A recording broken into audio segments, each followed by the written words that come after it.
جب نبی پاک صلی اللہ علیہ وسلم کے دانت مبارک شہید ہوئے اور آپ سرکار کا خون نکلا تو اللہ تبارک و تعالیٰ نے جبریل کو حکم دیا کہ اے جبریل،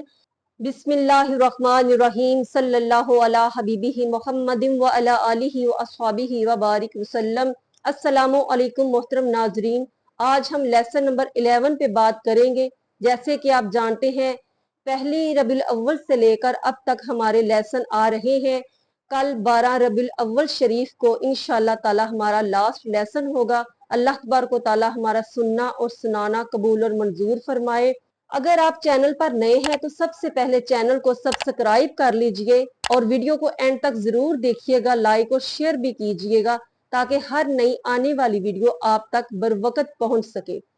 آقا کریم الصلوۃ والسلام اور انصار مہاجر ان سب کو قریش مکہ کی طرف سے اب بھی خطرہ تھا کہ وہ کسی طرح سے ضرور کوئی نہ کوئی رد عمل اختیار کریں گے مسلمانوں کو پریشان کرنے کے لیے۔ تو آقا کریم الصلوۃ والسلام کا یہ شک یقین میں بدل گیا جب مکہ کے ایک رئیس قرظ بن جابر فخری نے ایک جمعیت کے ساتھ مدینہ کی چراگاہ پر حملہ کیا اور آقا کریم الصلوۃ والسلام کے مویشی لوٹ کر لے گیا۔ مسلمانوں نے اس کا کافی تعاقب کیا لیکن وہ بچ کر نکل گیا۔ مشرکین مکہ اور مسلمانوں کے درمیان پہلے دن سے یہ جنگ اسی وقت سے جاری تھی جب آقا کریم الصلوۃ والسلام نے فرض نبوت کو سنبھالا اور مسلمانوں کو مشرکین مکہ کو ایک خدا کی وحدانیت کا پیغام سنایا۔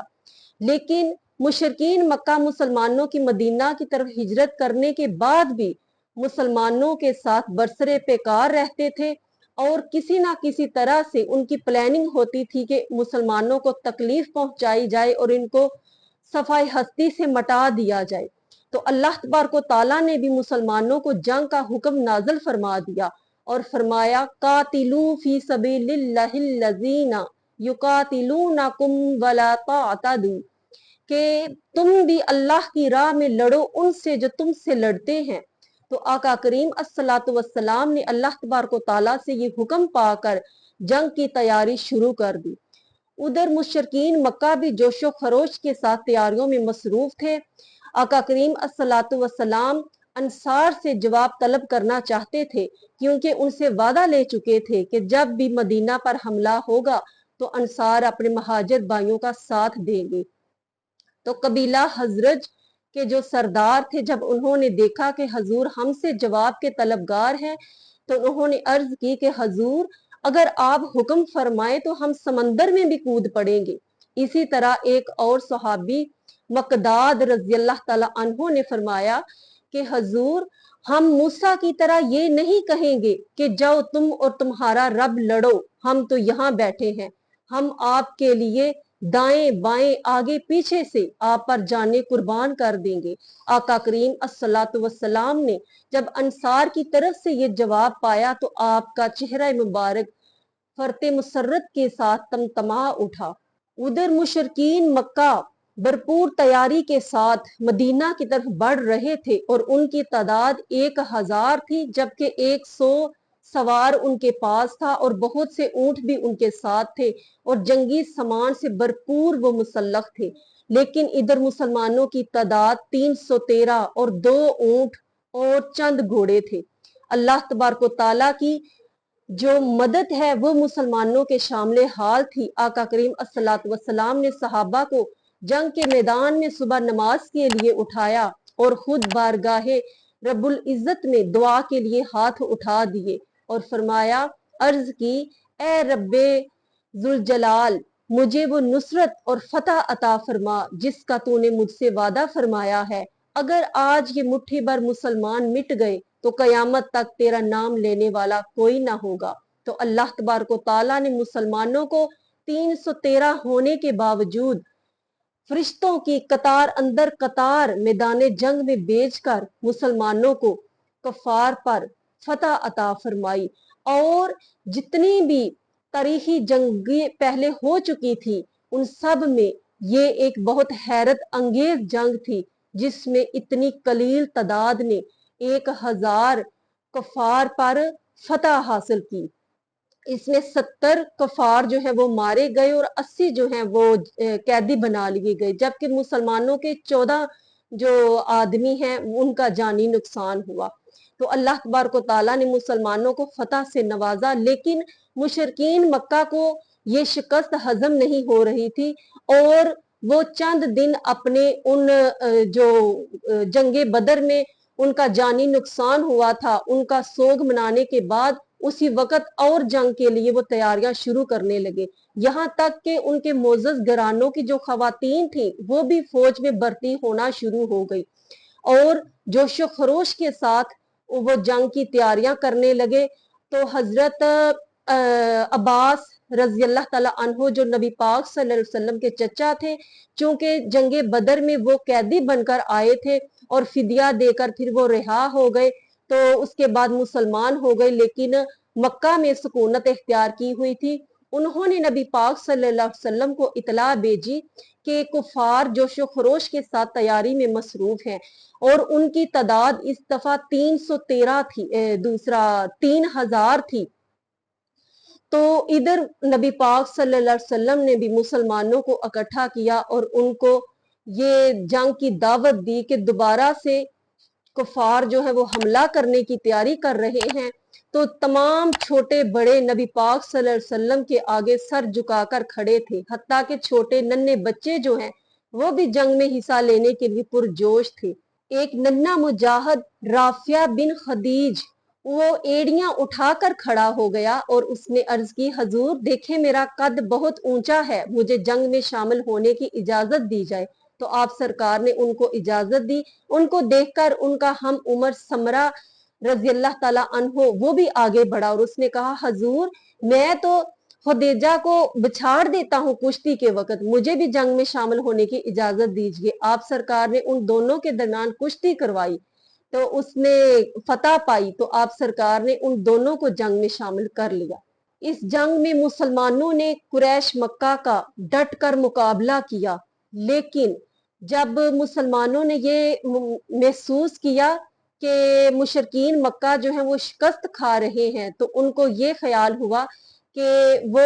شکست یاب ہو چکے ہیں، تو مسلمان جو ہے وہ مال غنیمت لوٹنے کی طرف چل پڑے، اور جو مسلمانوں کو گھاٹی پر مورچے پر مقرر کیا ہوا تھا وہ اپنا مورچہ چھوڑ کر وہ بھی مال غنیمت کی طرف متوجہ ہو گئے، جس کا مسلمانوں کو بہت نقصان اٹھانا پڑا، اور کفار جو ہیں وہ اس پر فتح پا گئے، یہاں تک کہ نبی پاک صلی اللہ علیہ وسلم کی شہادت کی افواہ اس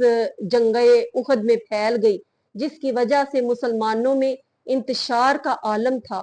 ہر ایک مایوسی کے عالم میں ادھر ادھر بھاگ رہا تھا۔ حضرت انس بن نضر رضی اللہ تعالیٰ عنہ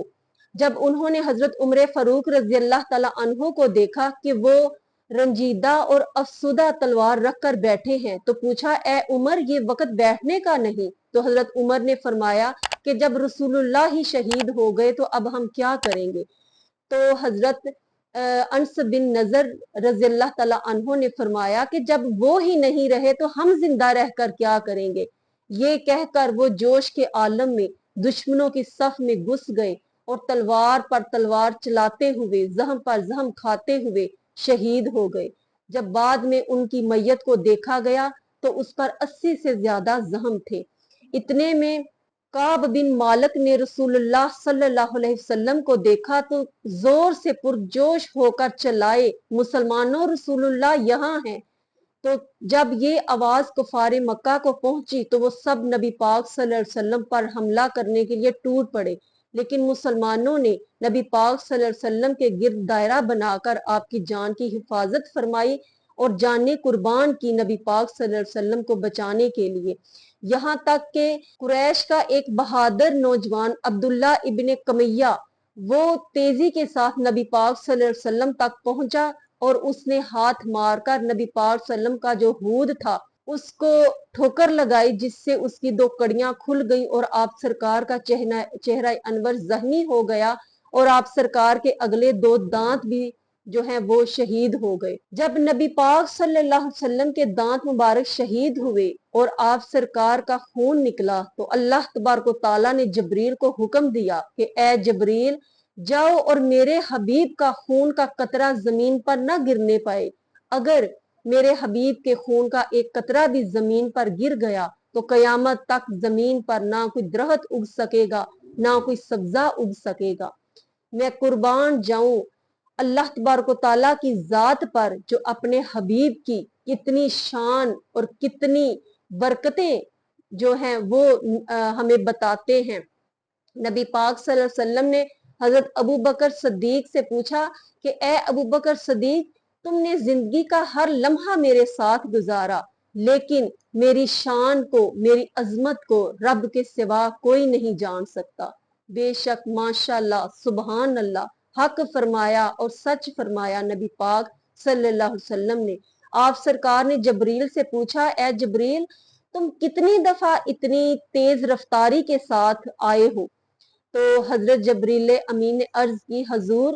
4 دفعہ میں اس طرح تیز رفتاری کے ساتھ مجھے آنا پڑا۔ ایک دفعہ اس وقت جب حضرت یوسف علیہ السلام کو کنویں میں پھینکا گیا تو اللہ تبارک و تعالیٰ نے مجھے حکم فرمایا کہ جبریل جلدی سے جاؤ اور یوسف کو کنویں میں نیچے نہ لگنے دینا اور اس کو اپنے پروں پہ اٹھا لینا۔ اس وقت مجھے تیز رفتاری سے آنا پڑا۔ اور دوسری دفعہ اس وقت جب نمرود نے آگ جلائی اور حضرت ابراہیم علیہ السلام کو پھینکنے کا حکم دیا تو اللہ تبارک و تعالیٰ نے حکم دیا، جبریل جا کر میرے ابراہیم کو بچاؤ۔ اس وقت مجھے تیز رفتاری سے آنا پڑا۔ تیسری دفعہ اس وقت جب حضرت ابراہیم علیہ السلام اسماعیل علیہ السلام کے گلے پر چھری چلانے لگے تھے تو اللہ تبارک و تعالیٰ نے حکم دیا، اے جبریل جاؤ اور اسماعیل کی جگہ اس دمبے کو پیش کرو اور میرے خلیل کو بچا لو۔